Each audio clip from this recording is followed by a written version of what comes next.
जय श्री श्याम, जय माता दी। बहुत बहुत धन्यवाद सभी ऑर्केस्ट्रा मेंबर्स का, साउंड वाले भैया सभी का, स्पेशली हमारे मुकेश गोयल भैया जिनकी बदौलत मैं आप सबके बीच में हूँ, तो मैं बड़ी बड़ी थैंक आइए।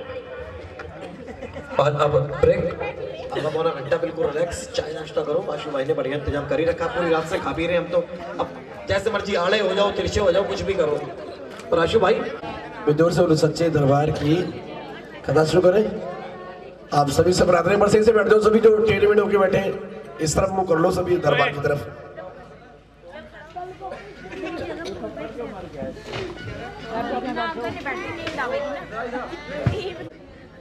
आप सबने नारियल चढ़ाए ना सबने। और एक बात का विशेष ध्यान ये रखना कि जिसने नारियल चढ़ाया, नारियल की भेंट वही व्यक्ति सवेरे अपने मुंह से बोलकर लेगा, भाई मैंने नारियल चढ़ाया था तो मुझको दे दो।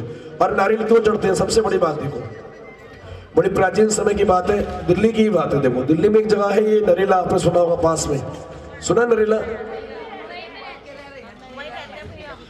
नरेला में एक भक्त हुए नंदलाल, ये सत्य घटना है बिल्कुल कलयुग की। नरेला में एक भक्त हुए नंदलाल, वो माँ भगवती के परम भक्त थे। बचपन में छोटे से थे तब से माँ भगवती की बड़ी सेवा किया करते थे। अब धीरे धीरे बुजुर्ग हो गए, माँ भगवती के दरबार जाते थे, जाते जाते जितने बुजुर्ग हो गए, जब वो वहां जा नहीं पाते थे तो अंत में माँ के दरबार गए और माँ से कहने लगे, माँ जब तक मेरे शरीर में जान थी तब तक मैं आपके दरबार में आया, और अब मेरे शरीर में जान नहीं है, अगर आप मुझसे सच्चा प्रेम करती है तो आप दर्शन देने के लिए मुझे मेरे घर पर आना। एक रात माँ भगवती ने सब प्रेम दर्शन दिए कि हाँ ठीक है भाई, कल तुम आके नाम का जागरण करो, तो मैं तुमको दर्शन देने के लिए आऊंगी। उसने कहा सही है।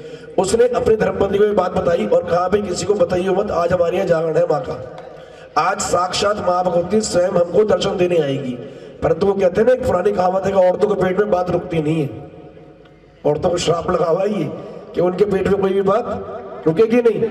तो पहले कुएं से पानी भर के लाते थे, उसने मटका लिया, कुएं पे जाने लगी। अब जैसे कुएं पे जाने, जितने भी लोग उसे रास्ते में मिले सबको बता दिया उसने कि आज हमारे घर पे जागरण होगा और माँ भगवती स्वयं साक्षात दर्शन देने आएगी। और साथ में ये भी कहा किसी को बताना नहीं है बात, कि किसी को बताना नहीं। अब भाई बहुत बड़ी बात है, उसने सबको बता दिया। धीरे धीरे धीरे पूरे गांव में ये बात फैल गई, रात को जागरण शुरू हो गया। अब पहले जागरण होते थे, पहले जागरण जो होते थे वो खाली ढोलक बजते थे और मंजीरे बजते थे। अब तो बहुत सारे इंस्ट्रूमेंट आते हैं ना, लोग कहते हैं भी 5 लेके आना, 6 लेके आना, 7 लेके आना, 8 लेके आना। अब जब पहले ऐसे कहते थे, उनको कहने के बाद में रात को जागरण शुरू हुआ, भजन हुए बड़े सुंदर। अब रात बीतने लगी, पहले सवेरे 4 बजे आरती हो जाती थी, पहले क्या कहते हैं, अब तो जागरण लोग सवेरे 7 बजे आते, दिन निकल आता है। तारा रानी की जो कथा है उसका मतलब ये है कि तारों की छांव में उसकी आरती होनी चाहिए, जो ब्रह्म मुहूर्त कहा जाता है हमारे हिंदू धर्म में। ब्रह्म मुहूर्त बोलते हैं ना, अभी सवेरे 4 बजे के बाद जो लगता है, क्या कहते हैं। और वैसे भी हम लोग बोलते हैं, अभी 1 जनवरी आई थी, लोग एक दूसरे को बोल रहे हैं happy new year, happy new year. ये जो नया साल है ये अंग्रेजों का नया साल है। किसका है ये नया साल? हम लोगों का नहीं है। हम लोगों का जो नया साल है, अब जो विक्रमी संवत आती है ना, जो 2077 आएगी, अब चैत्र के महीने में जो पहला नवरात्रा होता है वो हमारा नया साल होता है। अच्छा, नया साल क्यों होता है? देखो, ये जो अंग्रेजों का नया साल है इसमें क्या नया है? कुछ भी नया नहीं है। और जब वो नया साल आएगा तो देखना मौसम बहुत अच्छा हो जाएगा, ना सर्दी होगी ना गर्मी होगी, मौसम बिल्कुल बसंत का मौसम से बोलते हैं। इतना सुंदर मौसम हो जाएगा, पेड़ों के पत्ते, पुराने पत्ते गिर जाएंगे, नए पत्ते आ जाएंगे, पुराना अनाज जो है वो खत्म हो जाएगा, मार्केट में नया अनाज आ जाएगा, क्या कहते हैं। और पहले ही दिन घरों में सफाई करके माताएं बहनें माँ भगवती के नाम की जोत जगाती है और व्रत रखते हैं। उसे कहते हैं भाई आज जो है पहला नवरात्रा है। पहले नवरात्रे से हमारे हिंदुओं का जो है नव वर्ष वो प्रारंभ होता है। इस वाले में क्या नया है? कुछ भी नया है? कुछ होता है? नहीं होता ना? बिल्कुल बोलो सच्चे भाई, ऐसे नहीं, दोनों हाथ पकड़ के बोलो सभी, सच्चे दरबार की। उसने सबको बताया, जागरण शुरू हो गया, ब्रह्म मुहूर्त आ गया, परंतु माँ का दर्शन देने के लिए नहीं आई। अभी गांव के सारे लोग आगे कहेंगे, नंदलाल तुम तो माँ भगवती के भक्त नहीं हो, तुम तो पाखंडी हो।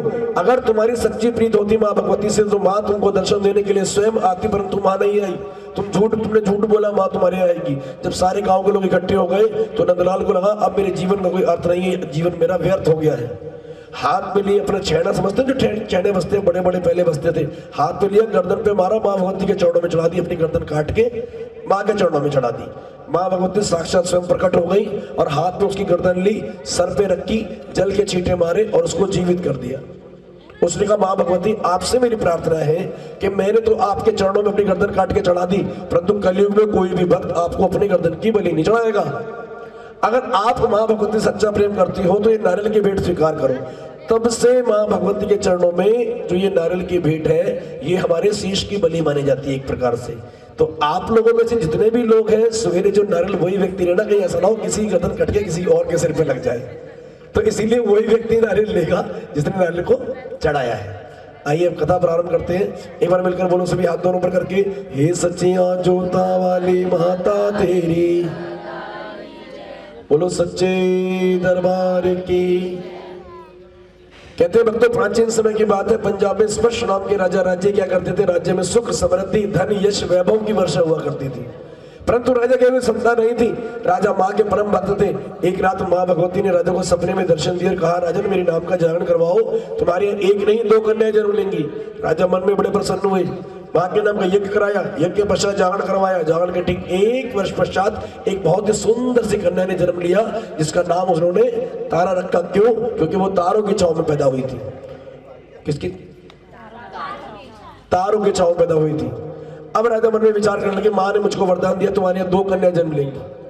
माँ से प्रार्थना की, उस कन्या के होने के ठीक 1 वर्ष पश्चात एक कन्या ने और जन्म लिया। राजा ने पंडित जी को बुलवाया, पंडित जी आए, कन्या को देखा, उसकी कुंडली बनाई, कहा कि राजन जितना जल्दी हो सके इस कन्या को फिर राज्य से दूर कर दो। उन्होंने कहा क्यों? उन्होंने कहा राजन ये जो कन्या है इसको श्राप लगा हुआ है, इसकी कुंडली में दोष है, इसकी कुंडली में दोष है, इसको श्राप लगा है कि केवल जन्म आपके यहाँ होगा, पालन पोषण एक नीच घर में होगा। राजा के समझ में बात नहीं है।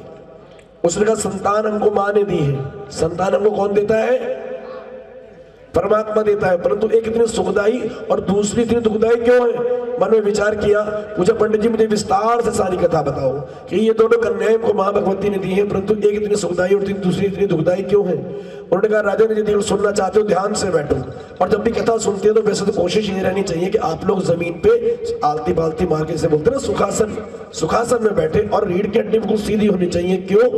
जब सुषुम्ना नाड़ी चलती है उस समय इंसान का दिमाग इतना तेज हो जाता है कि वो जो भी कोई सुनता है ना कुछ भी तो उसको तुरंत याद हो जाता है। इसीलिए कहते हैं ना बैठ के पढ़ो, बैठ के खाना खाओ, जमीन पे बैठकर कुछ भी। अब बोलने वाले और कहने वाले में अंतर होना चाहिए ना। अब मैं भी जिम में बैठ जाऊंगा तो ग्रेविटी ऑफ द पावर और द अर्थ, सारी पावर नीचे खिंच जाएगी, मेरी आवाज आप तक पहुंच ही नहीं पाएगी, क्योंकि बोलने वाले में और सुनने वाले में अंतर होना चाहिए। अब जब राजन ने इतना कहा तो राजन आसन बिछाया और उस पर बैठ गए। अब पंडित जी कथा बदल गए, राजन ये दोनों कन्याएं जो है ये कोई साधारण कन्या नहीं है। राजा इंद्र के दरबार में ये दोनों नृत्य क्या करती थी, इनके नृत्य में 33 करोड़ देवी देवता इतने मगन हो गए कि द्वार पर आए हुए गुरु बृहस्पति की ओर किसी का भी ध्यान नहीं गया। गुरु बृहस्पति के मन में ये बात तो चुप गई और कहा नर्तकियों मैं तुम्हारे कारण आज इस स्वर्ग लोक में इन सब देवताओं के सामने मेरा इतना बड़ा घोर अपमान हुआ है कि अब मैं तुमको श्राप देता हूं कि जाओ दोनों मृत्यु लोक में जाकर जीवन यापन करो। मृत्यु लोक किसको बोलते हैं? माँ किसको बोलते हैं बताओ भाई? मृत्यु लोक उसको, ये जो धरती है इसको बोलते हैं। इस धरती पर जो आया है उसने वापस जरूर जाना है। अगर भगवान भी अवतार लेके इस धरती पर आएंगे ना तो उनको भी वापस जाना पड़ेगा। इस धरती पर भाई गौरव भैया ने भोले बाबा से पूछा, भाई प्रभु जी इस धरती पर आपने कैलाश पर्वत पर इतने वर्षों तक तप किया, तप करने के पश्चात कुछ ऐसा है जो आपने ऐसा कुछ बनाया जो सदैव इस धरती पर रहता हो? अब भोले बाबा सोचने लगे, हाँ भाई ये बात तो सत्य है कि जितने भी लोग आते हैं धरती पर आते हैं और आकर चले जाते हैं, इस धरती पर ऐसा क्यों सदैव रहता हो? तब भोले बाबा बोले कि उमा कहूं मैं अनुभव अपना, सत हरि भजन जगत सब सपना। कि इस धरती पर अगर कोई सत्य है तो हरि का नाम सत्य है, भगवान का नाम जो भजन हम लोग कर रहे हैं, कथा सुन रहे हैं, ये सत्य है। आज से 100 साल पहले भी जागरण होते थे ना, आज भी हो रहे हैं, 100 साल बाद भी होंगे। जो भजन है केवल राम का नाम सत्य, जो अंत समय में बोलते ना राम का नाम सत्य है, केवल वही सत्य है, बाकी सब झूठ है। मिलकर बोलो सच्चे भाई, जोर से बोलो सभी। देखो कैमरा आपकी तरफ हो गया, अब वीर जी ने आपकी तरफ कर दिया कैमरा। बोलो सच्चे हाथ ऊपर करो एक बार सभी सीधे, ताकि नींद ना आए किसी को भी, क्योंकि नींद का ये समय है अब आने का। बोलो सच्चे दरबार की। भाई कहते हैं हिंदू धर्म में जो अगला दिन लगता है ना वो 4 बजे के बाद लगता है। भाई अंग्रेजों के हिसाब से तो वही 12 बजे के बाद लग गया अगला दिन, लेकिन अपने हिंदू धर्म में जो अगला दिन लगता है वो 4 बजे के बाद लगता है। क्यों लगता है? क्योंकि जो निंद्रा है, जब भगवान श्री राम ने कुंभकर्ण का वध किया, उसकी जो धर्मपत्नी थी उसका नाम था निंद्रा। उसने कहा प्रभु जी आपने मेरे पति का वध किया है ना, अब मैं आपको श्राप देती हूँ कि कहीं पे भी भजन कीर्तन पूजा पाठ सत्संग होगा ना, मैं भक्तों के सिर पे आगे बैठ जाऊंगी। और आप देखना पूरी रात टेंशन की वजह से व्यक्ति को नींद नहीं आएगी, लेकिन 4 बजे के बाद बहुत अच्छी नींद आती है। क्यों? क्योंकि निंद्रा ने कहा कि 4 बजे के बाद जो समय, जो ब्रह्म मुहूर्त का समय है, इस समय किया गया कोई भी कार्य है आप पूजा करें। योगी होते ना, योगासन बाबा रामदेव सिखाते हैं ना, सवेरे सवेरे योगी योग करते हैं, विद्यार्थी विद्या का उपरांत करते हैं, क्या कहते हैं जो, और जो गायत्री मंत्र है उसका जो सही समय है वो प्रातःकाल 4 बजे है जो जपने का। लेकिन जब उसे जपते हैं तो इस तरीके से जपा जाए कि सामने वाले व्यक्ति को सुनाई ना पड़े कि कौन सा मंत्र बोला जा रहा है। बोलो सच्चे, जोर से बोलो सभी, एक बार बोलते हैं सभी, आइए एक मंत्र बोलते हैं सभी। ओम भूर्भुवः स्वः तत्सवितुर्वरेण्यं भर्गो देवस्य धीमहि धियो यो नः। अच्छा लगा ना बोल के? जो व्यक्ति प्रातःकाल 4 बजे उठ के नहा धो के सही से आसन बिछा के भगवान के ज्योत का दीपक जगा के बैठ के ध्यान करे तो सर्व मनोकामना पूरी होती है उसकी। ऐसा मैं नहीं कह रहा हूँ, ऐसा नासा जो कंपनी जो रिसर्च करते हैं उन्होंने ऐसा सिद्ध किया, इस मंत्र में इतनी शक्ति है, क्या कहते हैं। अब 4 बजे आंख नहीं खुलती है तो अब तो अलार्म है ना, मोबाइल में अलार्म लगा लो, क्या हो गया? भगवान के अलार्म तो लोगों ने काट दिए।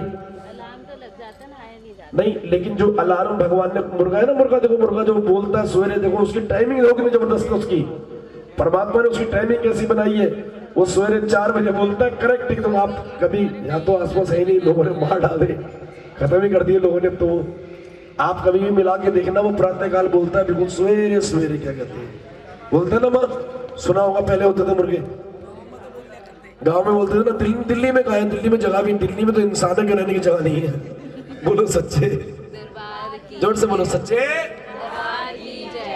भाई पीछे वाले क्यों नहीं बोल रहे? कथा समझ में आ रही है ना दीदी, समझ में आ रही है ना?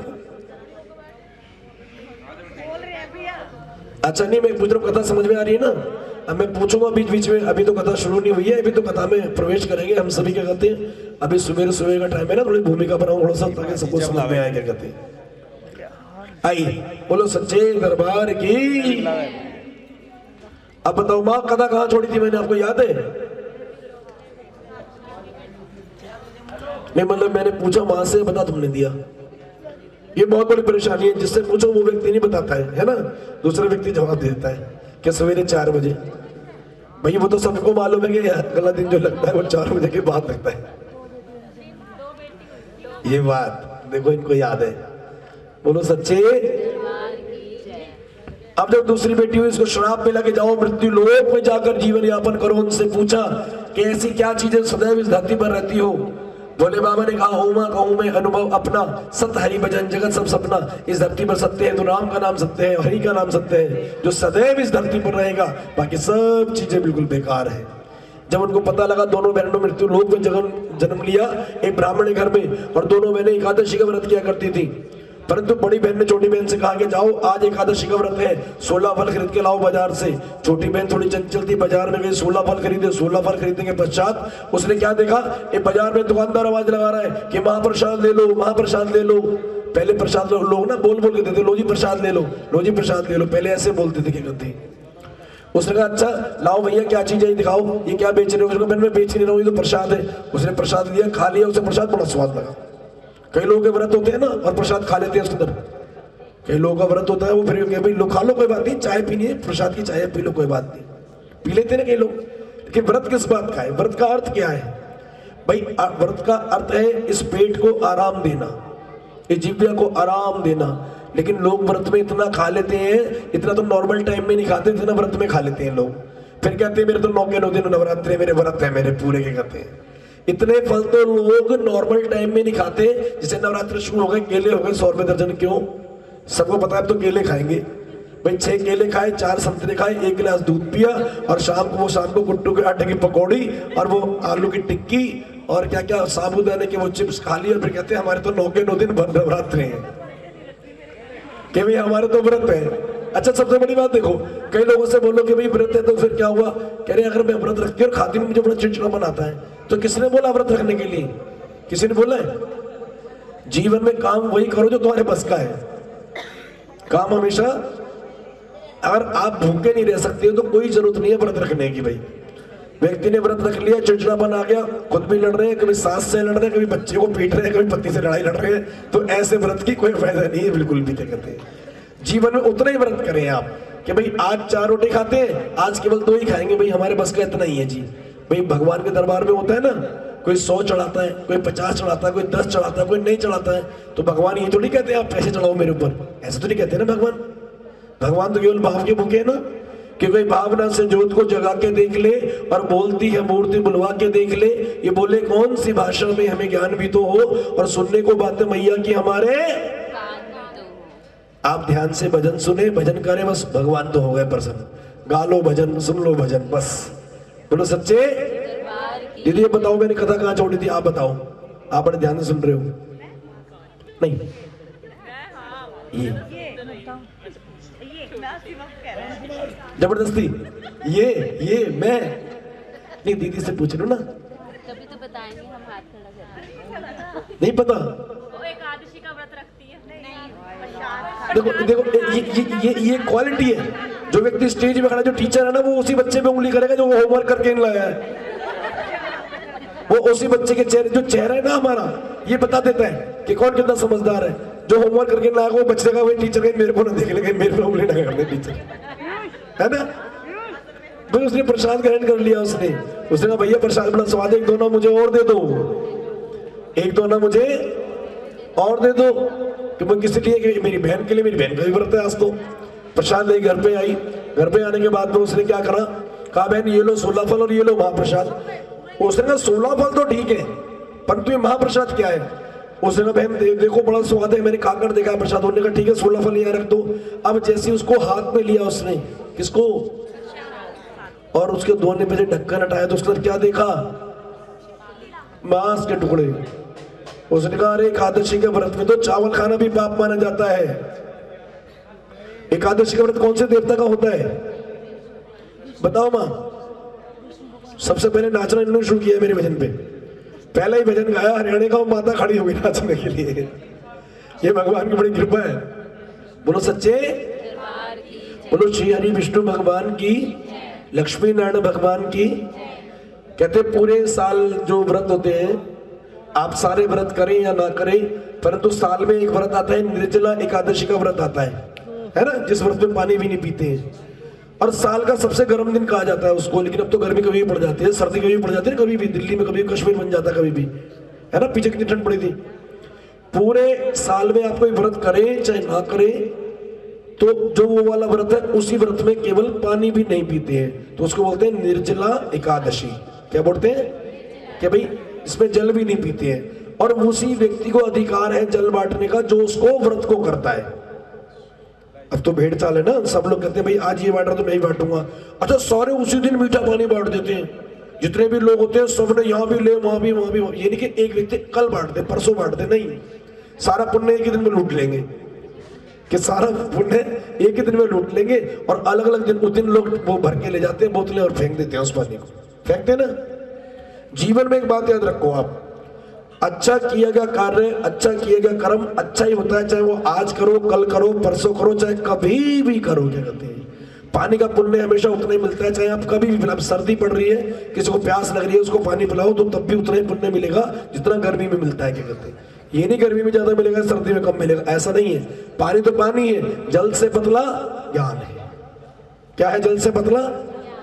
जो उस व्यक्ति से जो ज्ञान मिलेगा हमको कि भाई प्यास की कितनी वैल्यू है, देखो कि सर्दी में भी लगेगी तो व्यक्ति को चैन नहीं मिलता है। पानी में जो है ना, कहते हैं ना गंगा तेरा पानी अमृत, तो उसे वो अमृत के समान है।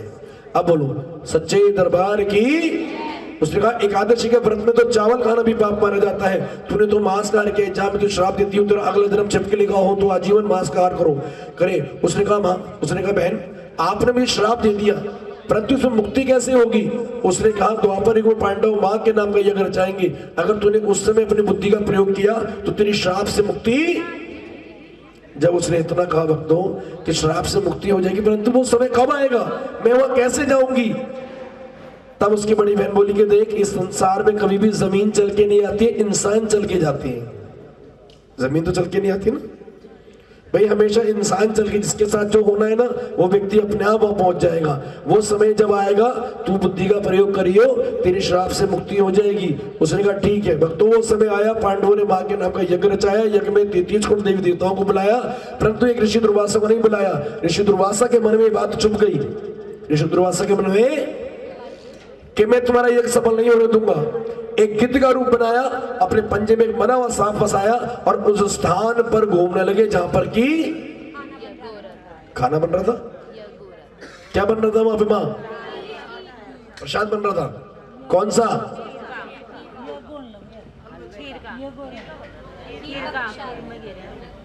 नहीं, यज्ञ तो हो ही रहा था। वो प्रसाद एक तरफ यज्ञ होता है, एक तरफ प्रसाद बनता है ना, सारे काम एक साथ होते हैं ना। तो वहां पर मां कह रही प्रसाद, मां प्रसाद नहीं, खीर, जो ये बता रहे हैं खीर बन रही थी वहां पे।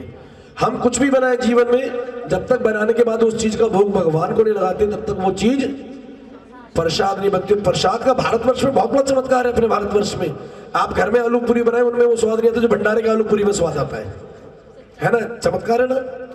और अभी नहीं है ऐसा। देखो, अब तो आप लोगों ने हमेशा देखा होगा, हम लोग किचन बोलते हैं ना, किचकिच होती रहती है। किचन तो इंग्लिश भाषा का शब्द है, अपने शुद्ध हिंदी में से बोलते हैं रसोई, जहां पे रस टपकता है, जहां पे रस टपकता है। पहले जब खाना बनाते थे माँ, जब पहले से लोग खाना बनाते थे, तो अब तो मैंने कई औरतें ऐसी देखी है वो किचन में खाना खा लेती, झूठा, किचन को झूठा कर देती, रसोई को। पहले तो गोबर से लीप के बढ़िया तरीके से बना के एकदम एक थाली सजाते थे। पहले भगवान को भोग लगाते थे, उसके बाद पितरों की एक थाली निकाला करते थे, फिर जो घर के बड़े बुजुर्ग हैं उनको वो खिलाते थे, क्या कहते हैं वो, उसके बाद वो चीज प्रसाद बन जाती थी, तो उसमें बड़ा स्वाद आता था, क्या कहते हैं। अब कई लोग कहते हैं ना भाई घर में खाना बनता है हमारे, लेकिन स्वाद नहीं आता। स्वाद का सबसे बड़ी बात है, स्वाद कैसे आएगा भाई? आप कुछ भी बनाए, हलवाई कितना बेकार हो, क्यों आशु भाई? कितना ही बेकार हलवाई हो, कितना ही बेकार मसाला हो, सब कुछ बेकार हो, लेकिन फिर भी भंडारे के आलू पूरी में जो स्वाद है वो आज तक बना ही नहीं कभी। क्या कहते हैं, आप वैसा घर में ही बना सकते हैं, लेकिन कैसे बनाएंगे? सबसे बड़ी बात है भाई, पहली थाली सजाए, भगवान को भोग लगाए। पहली थाली जो चीज बनाई है भगवान को, चाहे आपने कुछ भी बनाया हो, चाहे खिचड़ी बनाई हो भले ही, क्या कहते हैं, पहले भगवान को भोग लगाया, फिर जो घर में बड़े बुजुर्ग है, सास है या ससुर है, उनको खिलाए, फिर छोटे छोटे बच्चों को खिलाए, फिर उसके बाद आप खुद खा के देखें, उसमें बहुत स्वाद आएगा। ये भगवान की बहुत बड़ी कृपा है। अब प्रसाद का तो मतलब ही ये है प्रभु का साक्षात दर्शन, प्रभु का। आप देखो प्रसाद का चमत्कार यहाँ भी होगा एक बहुत बड़ा। ये जितने फल रखे हुए हैं ना यहाँ पे, आप ऐसे ये फल मिलेगा जब प्रसाद में आपको, इन फल को लेना और सेम ऐसे ही फल बाजार से लेना। पहले इसे थोड़ा सा खा के देखना और फिर उसको खा के देखना, आपको मालूम पड़ जाएगा कौन सा प्रसाद है और कौन सा फल है। बोलो सच्चे। बैठे बेटा, ये बहुत अच्छे बच्चे हैं, पूरी रात जागे। ये भी और 2-4 बच्चे और भी थे, वो छोटे छोटे से बड़े शैतान बच्चे। और बच्चे शैतान ही होने चाहिए, शरीफ बच्चा नहीं होना चाहिए, क्योंकि क्षमा बड़न को शोभत है और छोटन को उत्पात। और कहा विष्णु घट गए जो भृगु ने मारी लात। तो भैया देखो, जो बच्चे हैं ना, ये तो शैतानी करेंगे तभी अच्छे रहेंगे। जो चुपचाप बैठते हैं ना बच्चे, इसका मतलब he is not a fit, protein की कमी है बच्चे के अंदर। खूब शैतानी करे बच्चा, खूब शैतानी, जो जितनी ज्यादा शैतानी करेगा समझ लो उतना लंबा चौड़ा हट्टा कट्टा बच्चा बनेगा, आगे जाके क्या कहते हैं, है ना माँ।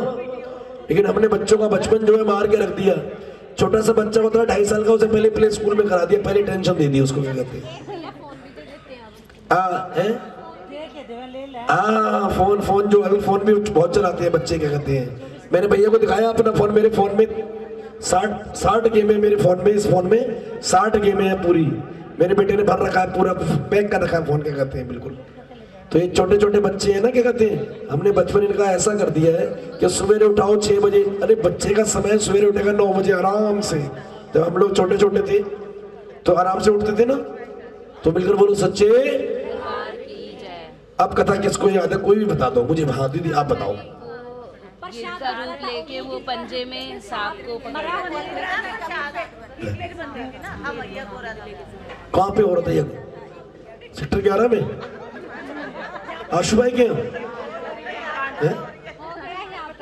नहीं, कहाँ पे हो रहा था? आप बता बेटा। जब वो कह रही थी कि राजा पूछ रहा था भी एक सुखदाई एक दुखदाई क्यों है? अरे दीदी कहाँ पहुंच गए, देखो कितने पीछे चले गए। राजा पूछ रहा है एक सुखदाई की दुखदाई। वो गिद्ध का रूप लेके वो पंजे में सांप को पकड़ रखा था। वो तो खीर बना रहे हैं भाई उस स्थान पर घूमने लगे जहां पर की बस खीर बन रही थी। सरल सी बात है बिल्कुल, क्या कहते हैं भाई, वहां खीर का प्रसाद बन रहा था, वहां पे साधारण सी बात है। कोई दीदी वहां पहुंच गए, वो वहां पहुंच गए, कोई कहीं कोई कहीं कोई कहीं कोई कहीं। बल्कि औरतों की बल्कि एक मीटिंग नहीं होती है, कोई बात पूछ लो एक बारी, बस 100 जवाब होंगे एक बात के। चलिए कोई नहीं, आप लोगों का ध्यान है, यही बहुत बड़ी बात है। क्या कहते हैं, आप लोग ध्यान रखो बीच बीच में, सही है। एक बार हाथ पर करो सभी और ताली बजा के कीर्तन करते हैं छोटा सा एक, जरा प्रेम से बोलो जय माता दी। हाथ पर तो करो एक बारी ताकि नींद ना आए। जरा प्रेम से बोलो जय माता दी। सारे बोलो जय माता दी। मिलके बोलो जरा हाथ उठा के जय माता दी। ताली बजा के जय माता दी। देखो माता आ गई, जय माता दी। माता प्रकट हो गई बीच में सबके। बोलो सच्चे भाई, बेटियां माता का रूप होती है ना, स्वरूप। आप मानो तो देवी। देखो और मैं एक बड़ी राज की बात, आशु भाई एक राज की बात और बताऊं, बहुत अच्छी है आपको। देखो वैसे तो आप पे भगवान महालक्ष्मी की बड़ी कृपा है, लेकिन और सबके लिए बताऊं, हमेशा छोटी छोटी बेटियों को बड़ा प्रेम करो। जब घर से जाओ निकल के तो इनको कुछ पैसे देकर जाओ। जब घर से जाओ, जैसे घर से जा रहे हैं किसी काम के लिए, तो इनके कुछ पैसे देके जाओ। और जब घर में घुसो शाम को आओ तो इनके लिए कोई ना कोई एक फल लेकर आओ, कोई सा भी एक फल। जीवन में कभी भी देखना पैसे की तंगी नहीं होगी, ना फलों की तंगी होगी। फल का मतलब ये नहीं जो बाजार में मिलते हैं ये वाले फल। फल बहुत प्रकार के होते हैं। फल तो आप भाई मेरे जीवन का ही फल है, परिश्रम का फल है, सुख का फल है। फल बहुत प्रकार के होते हैं ना। तो जीवन में हमेशा जीवन में छोटी सी बेटी हो, जब आप घर से जाएं तो बेटी को कुछ पैसे देके जाएंगी कहते हैं। और जब घर में घुसे तो उसको जो चीज अच्छी लगती है वो चीज उसके लिए लेके आए, क्योंकि भगवान को आप जो चीज चढ़ाएंगे ना, जो आपको अच्छा लगता है, तो भगवान आपको वही चीज देंगे जो आपको अच्छा लगता है। क्या कहते हैं, अब बोलो सच्चे। उस स्थान पर घूमने लगे जहां पर की खीर बन रही थी। अब सर खोजने लगे, कभी खीर बनाने वालों की नजर बचे, पंजे को ढीला करूं, जहरीले सांप को इसके अंदर, जिससे सारी खीर जहरीली हो जाए, जो भी खाए वो मर जाए। और मरने का पाप किसके सर पे लग जाए? बिल्कुल सही, पांडवों के लग जाए, क्योंकि इन्होंने मेरा बहुत बड़ा अपमान किया है। अब जैसे उन्होंने देखा चारों तरफ भाई पूर्ण आहुति होने वाली है, पूर्ण आहुति होती है ना यज्ञ की, बड़ा नारियल बनाते हैं, उसमें हवन सामग्री भर के कोलावा बांध के उसको उसमें सबका हाथ लगवा के छोड़ देते हैं। सबको बुलाया, भाई सब आ जाओ, इस पे हाथ लगाओ, पूर्ण आहुति है। उनको बुलाया, हाथ लगाया। अब ऋषि दुर्वासा ने सोचा ये बहुत अच्छा मौका है, पंजे को ढीला किया, जहरीले सांप को उसके अंदर डाल दिया। किसी ने भी नहीं देखा, परंतु पेड़ पर एक छोटा सा जीव बैठा हुआ था। वो कौन था? उसने देखा ये सारी खीर तो जहरीली हो गई है, अब जो भी खाएगा वो, और मरने का पाप किसके सर पे लग जाएगा? अब भी पांडवों के लगेगा। अब तो छिपकली लगेगा, क्योंकि छिपकली ने देखा इसको। इतना पाप करने वाला पापी नहीं है जितना पाप को देखने वाला पापी होता है। उसने हाथ जोड़े, भाई हाथ तो जोड़ नहीं सकते, लेकिन छिपकली ने ऐसे पंजे पास में किए अपने और माँ से प्रार्थना की, माँ आपसे प्रार्थना है मुझे जिव्या दो, ताकि मैं सबको बताऊं कि ये सारी खीर जो है जहरीली हो गई है, जो भी खाएगा वो मर जाएगा। परंतु जीव तो कभी बोलते नहीं है, जानवर तो कभी बोलते नहीं ना, नहीं बोलते ना। उसने बुद्धि का प्रयोग किया कि क्यों ना मैं अपने प्राणों की आहुति दे दूं इसके अंदर, क्यों ना मैं इसके अंदर छलांग लगा दूं, सारी खीर जो जहरीली हो जाएगी, देख लेंगे हाँ खीर में जहर पड़ा हुआ है। जैसे पांडव खीर की कढ़ाई उठाने के लिए आए, छिपकली ने उसके अंदर छलांग लगा दी।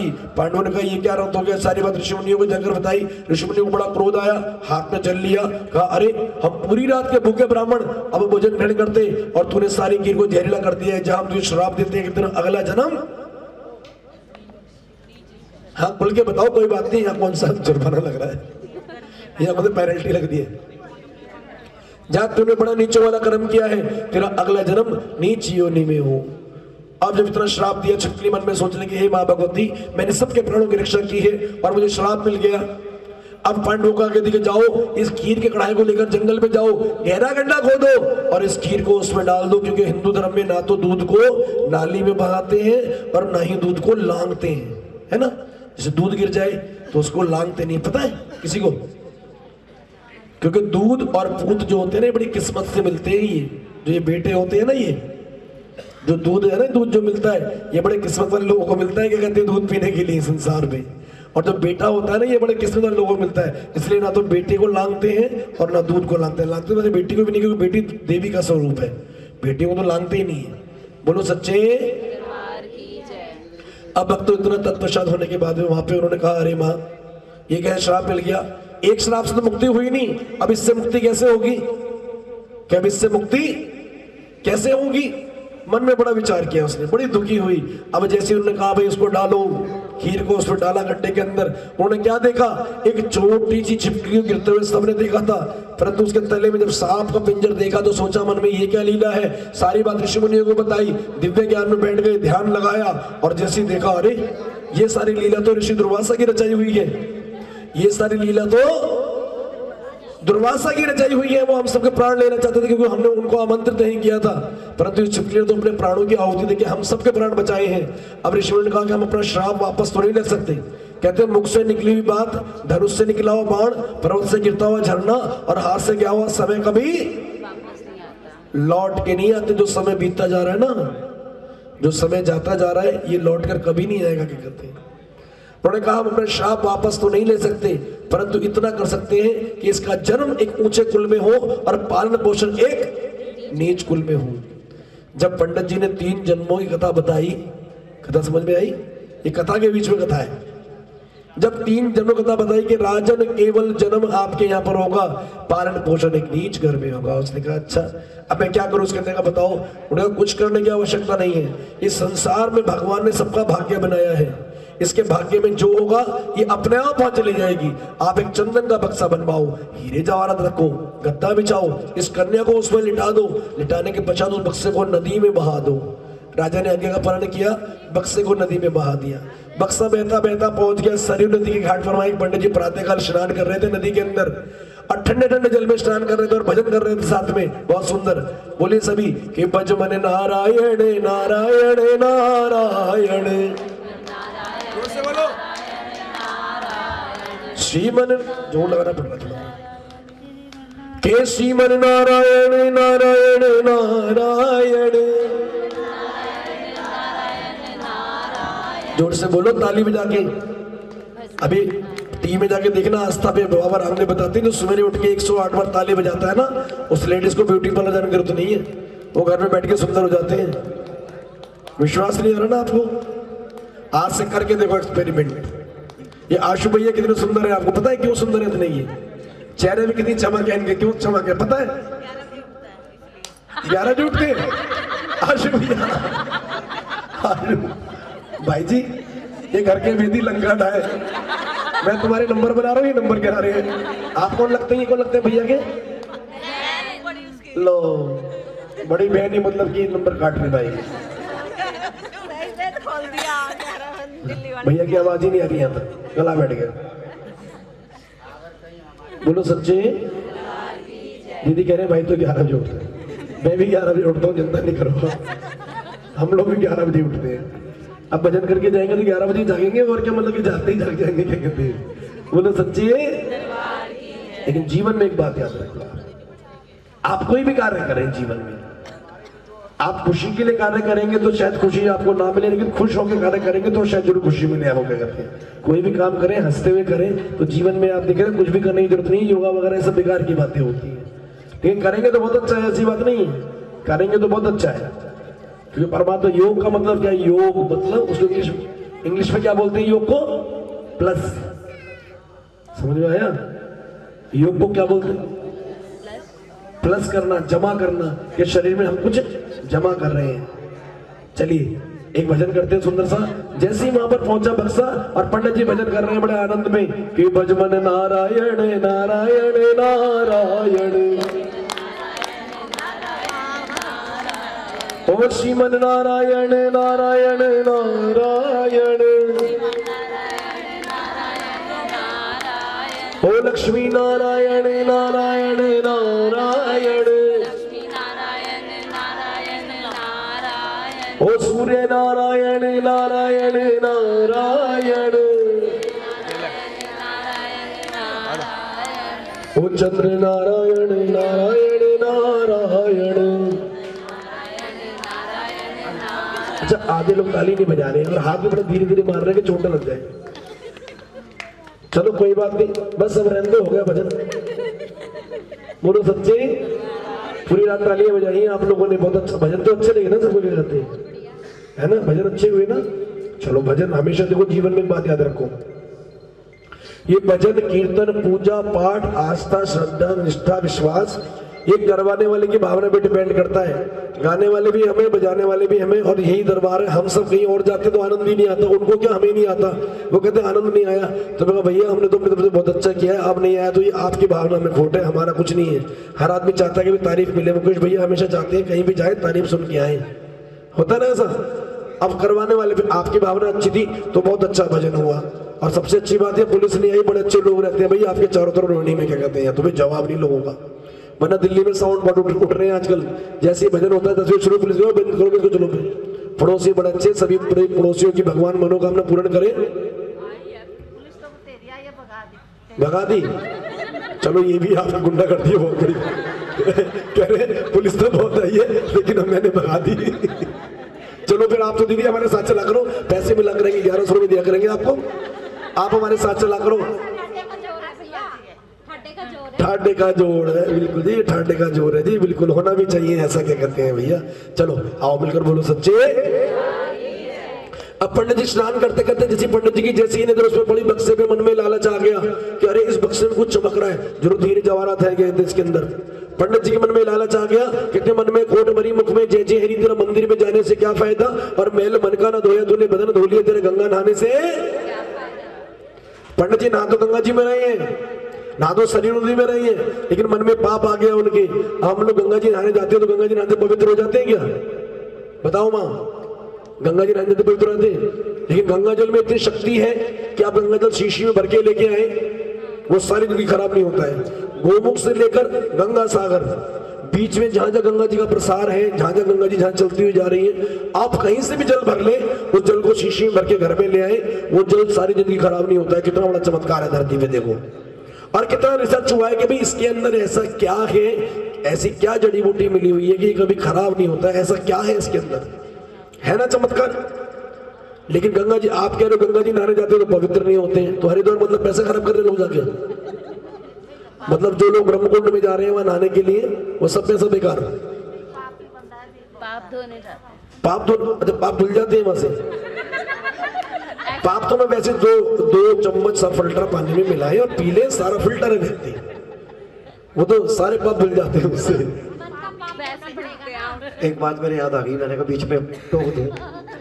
किसी ने जमुना जी से पूछा कि जमुना जी तुम एक बात, वो गंगा जी तुम एक बात तो बताओ, सारी दुनिया तुम्हारे में इतना अपने पाप धोती है, तुम इतने पापों को करती क्या हो? किसी ने सोची? बोले सबके पाप इकट्ठे कर लेती हो, इतने पाप जाते कहाँ हैं? बोली अपने पास नहीं रखती। ये जो बादल आते हैं ना, ये बादल बाप बन के उड़ाते हैं पानी को, तो वो ले जाते हैं। और बादल कहते हैं भाई तुम क्या करते हो भाई, इनका जो इतने सारे पाप इकट्ठे कर लिए बादलों ने, तुम क्या करो? बोले भाई नहीं हम वापस ही नहीं करते। बोले भाई जहाँ भी कोई कीर्तन सत्संग भजन हो रहा होता है ना, वहाँ बाहर आके खड़े हो जाते हैं, और जो उस भजन सत्संग के अंदर बैठ के फालतू की बातें करते हैं वो उनके ऊपर बरसा देते हैं सारे पाप इकट्ठे करके। अब सोच लो तुम, मतलब पाप तो धुल जाते तो भैया ने शॉर्टकट में बता दिया, चलो ये अच्छा किया है तो भाई। अब देख लो भैया जो बाहर जाएगा तो सोच लेना अब क्या होने वाला है तुम्हारे साथ। बाहर बादल तैयार खड़े हैं बिल्कुल, जो सा नहीं सुनेगा ना उसी पे बारिश होगी, क्या कहते हैं। मतलब जी पाप तो धुल जाते हैं ना गंगा जी जाने के। नहीं अभी पूरी बात सुनो आप, बादल डाल भी तो देते हैं, पिक्चर अभी बाकी है सिस्टर। करने वाले के ऊपर डालते हैं ना, हमारे तो धुल गए ना एक बारी। आप गंगा जी नहाने गए ब्रह्मकुंड में, आप गंगा जी नहाने के लिए गए ब्रह्मकुंड में, और वहां जाने के बाद में जैसे गंगा जी जाते हैं हम लोग, और वहां जाके भाई अब हम तो पाप धो के आ गए, पवित्र हो गए, ऐसा बोलते हैं ना। लेकिन ऐसा तो नहीं है। जितनी भी ये बुढ़िया जो अमावस के दिन पूर्णमासी को, एकादशी को, द्वादशी को नहाने जाती है, 20-25 हमारे वहाँ बुढ़िया है रोहिणी में, अभी रोहिणी में रहता हूँ, इकट्ठी हुई अमावस को, चलो भाई नहा के आए। यहाँ से जाते हुए भी बहुओं की बुराई करती जाती है, वहां से आते हुए बहुओं की बुराई करती है। सास का परम सिद्ध अधिकार है, वो सास का परम सिद्ध अधिकार है। एक बार ना ऐसी बहुत सारी बुढ़िया इकट्ठी होके, सारी सास इकट्ठी होके गंगा जी नहाने जा रही थी। भगवान ना करे पता नहीं क्या हो गया। बोलो बोलो बोलो बोलो बोलो दीदी, बोलो दीदी, बोलो, बोली बोली ना बोली। कह रहे बहुत दुखी हो। नहीं नहीं, मेरी माँ भी तो बुढ़िया ही है और मैं भी तो बुढ़ा होगा एक दिन। सारी बुढ़िया इकट्ठी हो गई भैया, हरिद्वार जा रही थी, भगवान जाने क्या हुआ भैया, पूरी बस की बस के कहते ब्रह्मकुंड में गिर गई और पीछे सारी बहुएं क्या कहते बहुत खुश हो रही, बहुत खुश हो रही। एक बहू कोने में खड़े होकर रो रही थी, उससे पूछा बहन तू तो बड़ा प्रेम करती थी अपनी सास से, कि तुझे क्या बात हो गई ऐसी? उसने कहा अरे मेरी सास की तबीयत खराब हो गई, वो तो घर में ही रह गई, ये सारी चली गई। जब उसने बोला अच्छा, तो कह रहे चलो कोई बात नहीं, वो तो परमात्मा की जैसी मर्जी है, क्या कहते हैं जिसके जीवन में जितना सुख है। एक बुढ़िया मिली मुझको, एक बूढ़ी माँ मिली, कहने की बेटा जब मैं बहू थी ना पंडित जी तो मुझे सास अच्छी नहीं मिली, और आज मैं सास बनी हूं तो मुझे, और जब मैं देवरानी थी तो मुझे जेठानी अच्छी नहीं मिली, और जब मैं जेठानी बनी तो मतलब कि हर व्यक्ति सामने वाले को सुधारना चाहता है। भाई सब लोग दुनिया बड़ी खराब है, दुनिया बड़ी खराब है, दुनिया बड़ी खराब है। अरे भैया दुनिया खराब है तो आप अच्छे बनो ना, आपको किसने रोका अच्छा बनने के लिए, है ना? आप अच्छे बन के दिखाओ। और तो आप हमेशा देखो गुलाब का फूल कहाँ खिलता है? कांटों के बीच में खिलता है ना। और कमल का फूल कहाँ खिलता है? कीचड़ में। और कहाँ चढ़ाया जाता है? भगवान के। दिवाली में बड़ी डिमांड होती है फूल की, क्या कहते हैं, होती है ना। चलो अब बोलो सच्चे। मैं गंगा जी के बारे में बता रहा था आपको कि गंगा जल में इतनी शक्तियां, कहीं से भी गोमुख से लेकर जहां से निकलती हैं और जहां गिरती है बंगाली खाड़ी में, गंगा सागर, सारे तीर बार बार गंगा सागर। अच्छा ऐसा क्यों बोलते हैं गंगा सागर एक बार? दूर है इसलिए? क्या मतलब जिसके पास पैसा है वो जब जा सकता है वहां पे, या नहीं जा सकता? भाई पहले बोलते जब पहले साधन नहीं होते थे, आज भगवान की बड़ी कृपा है, जब मर्जी जहां मर्जी जाओ, क्या कहते हैं।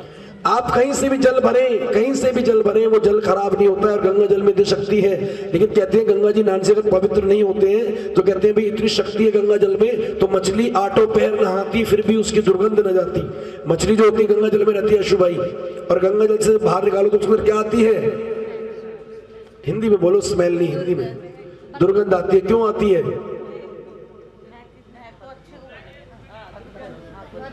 कोई नहीं, महक बोल दो, क्या हो गया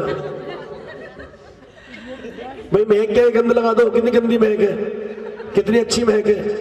महक तो महक ही रहेगी ना। क्यों? क्योंकि ताली बजा के बोलो सभी, कि तन को धोया मगर मन तो धुला ही नहीं, तेरा गंगा नहाने से कभी प्यासे को पिलाया नहीं। अब अमृत पिलाने से क्या फायदा? तो भैया गंगा जी नहाने से केवल ये तन पवित्र होता है, जो मन पवित्र होता है ये भजन करने से होता है। आप लोग सुंदरकांड का पढ़ा होगा आपने, एक चौपाई आती है कि निर्मल मन जन सो मोहि पावा। निर्मल जन मन, निर्मल मंजन, बोलो सच्चे। पहले ये चौपाई में गलत बोलता था, मुझे याद ही नहीं होती थी। इतनी बार सुंदरकांड पढ़ लिया मुझे याद ही ना हो। मैं कह रहा ये क्या बात हो गई, तो हमसे ऐसी क्या गलती हो गई भाई? कि निर्मल मन जन सो मोहि पावा, मोहि कपट छल छिद्र ना बावा। कि भगवान का नाम तो केवल उसी मुख से निकलेगा जो अंदर से साफ होगा। ये पहचान है। आप किसी को बोलो राम राम जी, और अगर उसने पलट के बोला हाँ जी राम राम जी, तो इसका मतलब व्यक्ति सही है। और किसी को राम राम बोले और पलट के नहीं बोला कर दे, तो इसका मतलब अंदर बढ़िया नहीं है बंदा, क्या कहते हैं वो। आइए बोलिए सभी कि भजमन नारायण नारायण नारायण, ओ श्रीमन नारायण नारायण नारायण, जोर से बोलो। लक्ष्मी नारायण, सूर्य नारायण, चंद्र नारायण, धरती नारायण, भोले नारायण। बैठो नारायण, बैठो। आ जाओ बेटा, आ जाओ, आओ, शाबाश बेटा। तुम्हारे माँ बाप धन्य हैं, और ऐसे माँ बाप बड़े धन्य होते हैं जो ऐसे बच्चों को जन्म देते हैं। भैया ने बताया ना कि मस्जिदों में भीड़ बढ़ती जा रही है। शुक्रवार को देखो पूरा रोड जाम कर देते हैं, और हिंदुओं में कोई घंटी बजाने वाला भी नहीं है। ये सत्य बात है। जब हम लोग छोटे छोटे थे ना तो प्रसाद तो 100 रुपए का लेते थे, लेकिन थैली भर के लाते थे। मम्मी पूछती बेटा चढ़ा के आया नहीं आया? सारा वापिस ही ले आया। क्यों? पंडित जी से चढ़ा कर थोड़ा सा पंडित जी ने चढ़ा लिया, पंडित जी प्रसाद भी दे दो मेरे को। पंडित जी मुट्ठी भर के दे दो, तो उस थैली में वो जो खाकी रंग का कागज होता है उसमें दोबारा भर लेते, थैली में भर के घर पे ले आते थे, क्या कहते हैं कि उसको दूध में मिला के खाऊंगा बाद में, क्या कहते हैं, है ना, पहले ऐसा होता था ना। बोलो सच्चे। ये बहुत बड़ी बात है कि बच्चे कथाओं को सुन रहे हैं, भले चलो ध्यान ना दे कोई बात नहीं, जागे हुए हैं ना। प्रकृति क्या कहती है, रात सोने के लिए बनी है, रात सोने के लिए बनी है, लेकिन हम लोग जाग रहे हैं। और बहुत बड़ी शक्ति है इस बात में भी। आप 4 दिन लगातार सोएं, आपकी वो नींद पूरी नहीं होगी जो एक रात को सोने से पूरी होती है ना, क्योंकि प्रकृति का नियम है ये। आपको प्यास लगी है, वो कोई भी चीज पिलाई जाए, जो प्यास पानी से बुझेगी ना, वो किसी भी चीज से बुझ नहीं सकती है, क्या कहते हैं। बोलो सच्चे। पंडित जी के मन में लालच आ गया, जैसी नदी में घुसे, बक्से को पकड़ना चाहा, बक्सा उनके हाथ से छूट गया। पंडित जी ने सोचा भाई धन का मामला है, दोबारा निकाला जाए, दोबारा घुसे, पकड़ लिया बक्सा, भाव बहुत ऐसा बक्सा फिर छूट गया। पंडित जी ने मन में सोचा भैया कहीं ऐसा ना हो कि माया मिले ना राम, कि प्राणों की हानि हो जाए।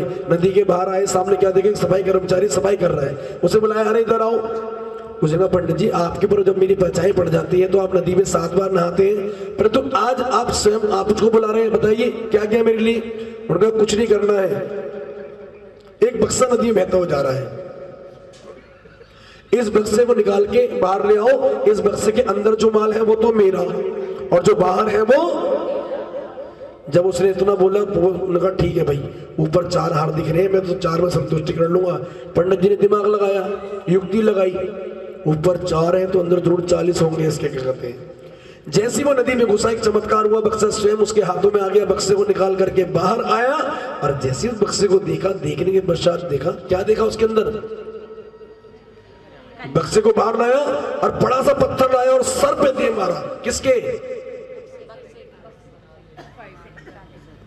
एक अम्मा कह रही थी पंडित जी के, वो पीछे खड़े हैं मफलर बांध के, कुछ भी हो सकता है, जमानत भी भारी पड़ जाएगी आपके ऊपर। बड़ा सा पत्थर लाया और सर पे दे मारा, किसके? ताले के। पंडित बाबू जी के नहीं, क्या पत्थर ले जा रहे हो भाई, का पत्थर नहीं जा रहा कि पंडित जी वहीं पे गए, देखो ध्यान से जरा। बड़ा सा पत्थर लाए, सर पे दे मारा, और जैसे ताला तोड़ा और बक्से को खोला, बक्से को उसमें क्या देखा?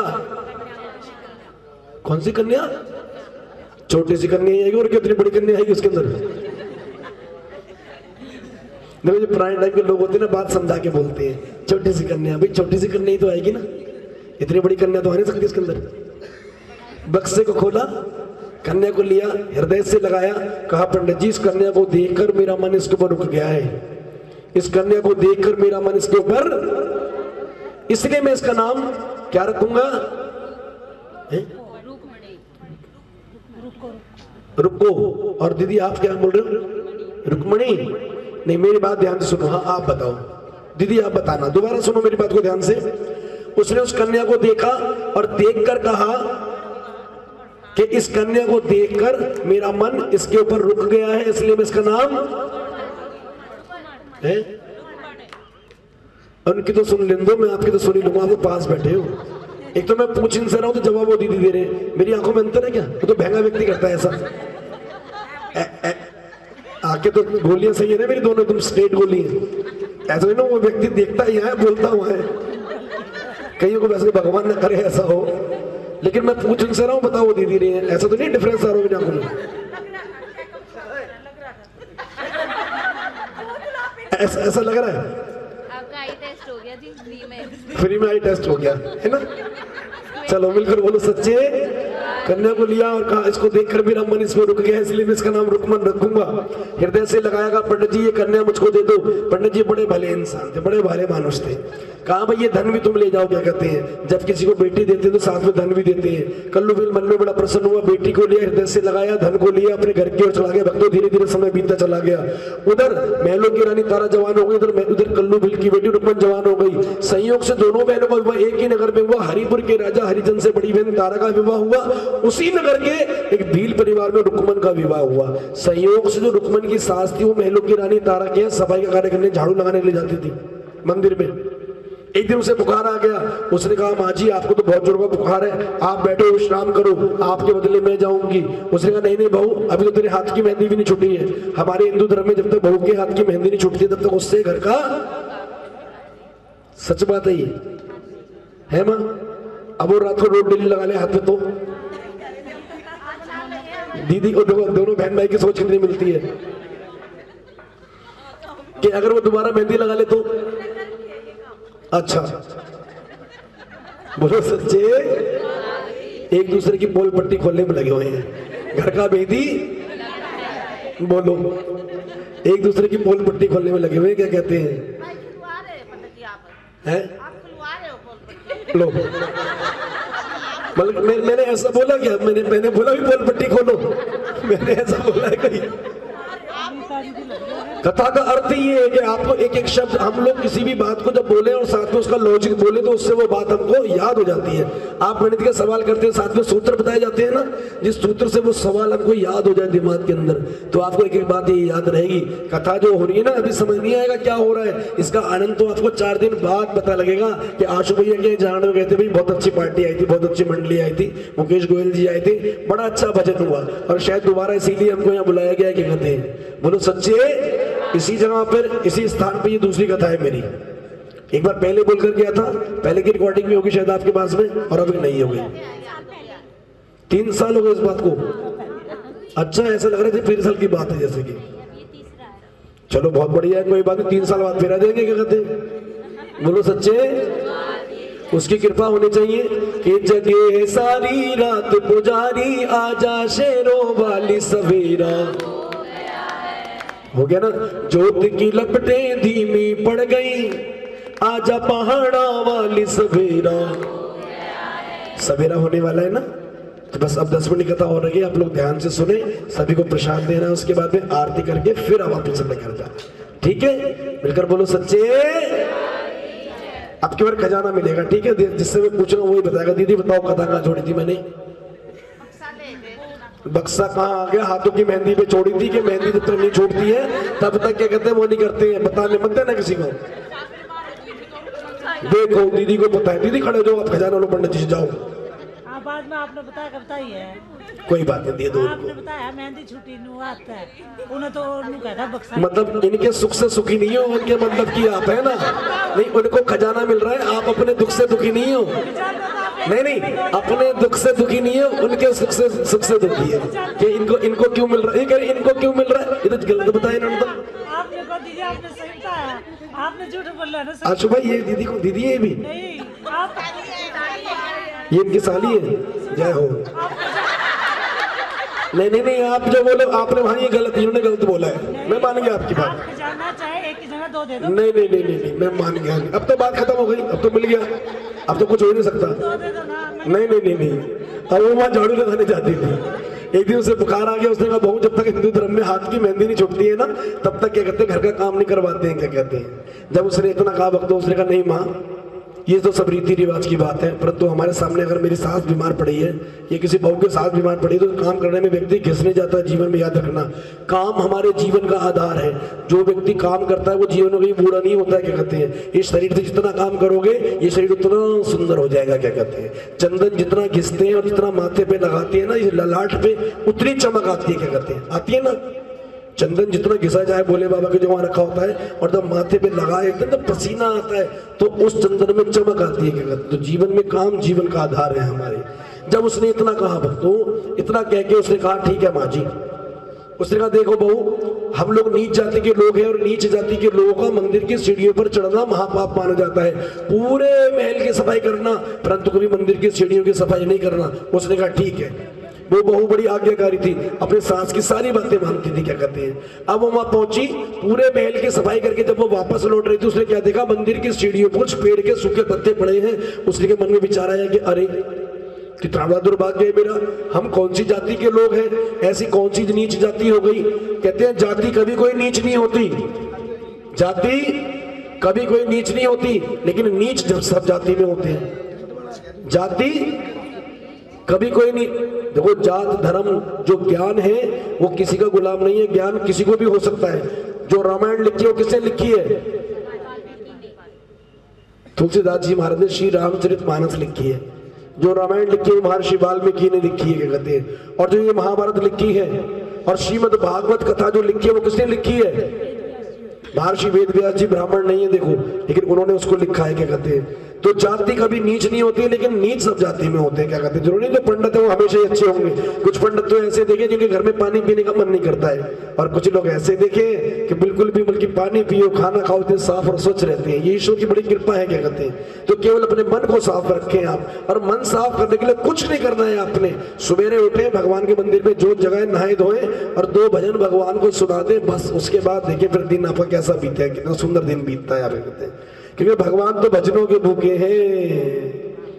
जब नरसी का भात भरने जा रहे थे भगवान श्री कृष्ण, तो एक लल्ला निकल के आया सर पे कपड़ा बांध के, नरसी भगत से बोला कि भाई मैं तुम्हारी गाड़ी ठीक कर दूंगा। उन्होंने कहा कर दो, तो क्या कितने पैसे लोगे। उसने कहा भैया मुझे 2 भजन सुना देना, मुझको 2 भजन सुना देना, मैं प्रसन्न हो जाऊंगा। इसीलिए भजन होता है। आशु भैया के मन में जो लगन उठती है ना बार बार, ये भगवान यही कहता है आप खुद भी करो और उसे भी भजन कराओ, यही जीवन का आधार है। बोलो सच्चे। मन में विचार है कितने नीच जाति के लोग हैं, ऐसे कौन सा धर्म है कि हम लोग भगवान के मंदिर की सीढ़ियों पर नहीं चढ़ सकते। अब पहले की औरतों के जो है ना बाल बड़े लंबे होते थे, बाल जो है घुटने तक होते थे। और जीवन में एक बात याद रखो आशु भैया, जब बेटे की शादी करोगे तो क्या बात का ध्यान रखोगे पता है, कोशिश करना देखना कि लड़की के बाल, जिस लड़की के घुटने से नीचे बाल होते हैं ना, वो महालक्ष्मी का रूप होती है। किसका? ये सच बात बता रहा हूं मैं आपको। जिस औरत की गर्दन लंबी होती है ना, वो यक्षिणी का रूप होती है। ऐसी औरतें घर के लिए बहुत सुखदायी होती है, क्योंकि जिसके बाल लंबे होंगे, बाल लंबे उसी के होते हैं जो बुद्धिमान व्यक्ति होता है। आजकल तो औरतें गंजी हो जाती है, दिल्ली में मैंने देखा है क्या कहते हैं, आज भी दूर की बात है, आदमी तो गंजे हो रहे हैं तो वो तो बात की बात है, औरतों के बाल उड़ने लग गए। क्यों? क्योंकि दिमाग में अच्छी बात नहीं है, दिमाग में ज्ञान नहीं है बिल्कुल भी क्या कहते हैं। तो जिन औरतों के बाल घुटने से नीचे होते हैं वो यक्षिणी का रूप होती है, महालक्ष्मी। आप सभी देवी देवताओं को देखो, सबकी बात छोड़ो, जो माँ भगवती है उनको देखो, माता सीता को देखो, जो आप जो पौराणिक मूर्तियां देखो, इसमें क्या देखते हैं क्या कहते हैं, जितने भी जो होते हैं क्या कहते हैं, ये इसीलिए क्योंकि बाल उसी के लंबे होते हैं तो बुद्धिमान व्यक्ति होता है, इसीलिए वो उसका बड़ा महत्व माना गया उसके अंदर। अब जब उसने कहा अपने बाल खोले, अच्छा पहले की औरतों के बाल लंबे होते थे, नखून छोटे, आज की औरतों के बाल छोटे हो गए, नखून, और नकली भी लगवा लेते हैं नखून, कहीं तो वो 5-7 हजार में लगते हैं, बड़े लंबे लंबे नखून लग जाते हैं। और लंबे नखून किसके होते हैं?